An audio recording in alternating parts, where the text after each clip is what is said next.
Bienvenue sur MyFoot TV. Avant de commencer aujourd'hui, je tenais à vous dire merci.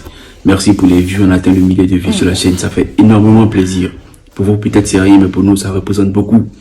Donc merci pour la force que vous donnez à la chaîne. On essaiera au fur et à mesure d'améliorer le contenu et de satisfaire vos besoins. Merci beaucoup les gars, merci. Nico Williams qui n'était pas là pour ce match, il s'était blessé à l'entraînement, à l'échauffement je crois. Tout ça c'était des facteurs qui étaient contre eux, mais dans l'ensemble c'était une bonne prestation, un bon match. Et il faut noter aussi qu'il y a Bilbao qui prépare sa finale de Copa. Ils n'ont pas gagné les titres depuis 40 ans je crois. Donc cette année je crois qu'ils ont tout misé sur la Copa. Le Real, toujours leader tranquillement. Il y a le Barça aussi qui a joué la veille. Je crois qu'ils ont gagné 2-0, 2-0, 3-0, je sais pas.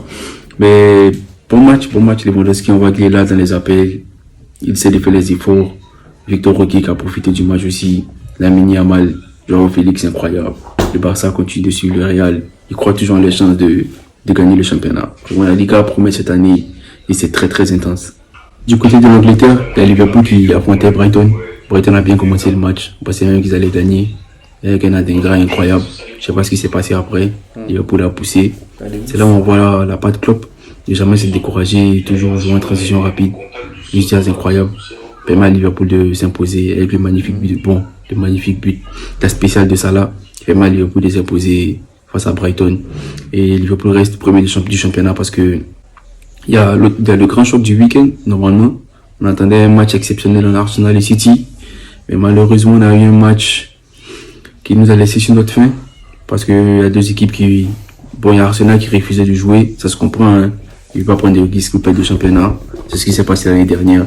Il y a City qui poussait, mais il n'y a pas d'étincelle. On voit qu'ils sont fidèles au système de Guardiola. Ce qui est un peu décevant dans le système Guardiola parce que les joueurs n'arrivent pas à s'exprimer correctement. Ils n'arrivent pas à prendre des initiatives de par eux-mêmes. Ils sont fidèles au système Guardiola et quand ça passe pas, ils se regardent et ils réussissent encore les tactiques du système. C'est un peu dommage. Mais dans l'ensemble, c'était un match décevant, purement tactique.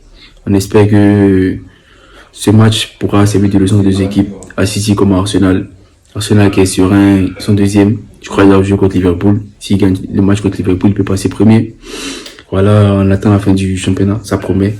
C'est encore serré à que 2-3 points d'écart, le premier et le troisième. Donc rien n'est encore garanti par rapport à qui ça sera sacré sacre à la fin de la saison. Allez, on enchaîne avec l'Allemagne. On a vu Leverkusen qui a failli perdre face à Hoffenheim, mais Xabi Alonso fidèle à sa tactique, fidèle à sa manière de jouer. Tranquillement, ils ont réussi à remonter en fin de match. Tout le monde pensait que ça allait mettre fin, c'était le match piège qui allait mettre fin à leur série d'invincibilité. Mais ils ont montré qu'ils étaient les Leverkusen et que le championnat était à eux cette année. Ils ont réussi à remonter les 2 buts, qui leur a permis de gagner même le match de 1 en toute fin de match. Xabi Alonso, félicitations, il fait un travail incroyable du côté de Leverkusen. Il a même annoncé qu'il restait à Leverkusen l'année prochaine. On espère qu'ils réussiront à atteindre au moins les quarts de finale Ligue des Champions pour concrétiser le projet l'année prochaine. Et on a vu le Bayern, le classiqueur, qui a opposé le Bayern contre Dortmund évidemment. Un Bayern très décevant. Dortmund a gagné le match sans forcer, sans éprouver aucune difficulté. Harry Kane a marqué en fin de match, mais ça n'a pas suffi. Le but a même été annulé. Dortmund a gagné le match facilement. Tout le monde était en place. Brandt, que ce soit l'entrée de Haller qui donne la passe D.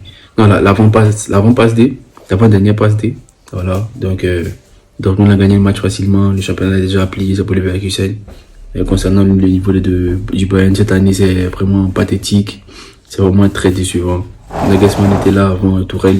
C'est vrai que c'était pas flamboyant, mais il gagnait quand même ses matchs en championnat.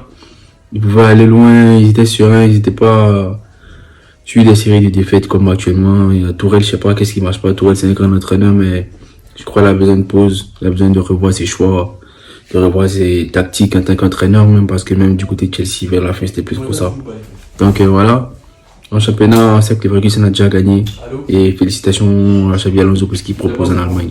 On termine, merci les gars. C'était le premier épisode du nouveau format qui se nomme, comme j'ai dit, Tour d'Europe. Où on fait un peu un rappel flash de ce qui s'est passé pendant le week-end, des faits marquants et des matchs. Si vous avez aimé, mettez en commentaire. Merci pour la force, repartagez et à bientôt.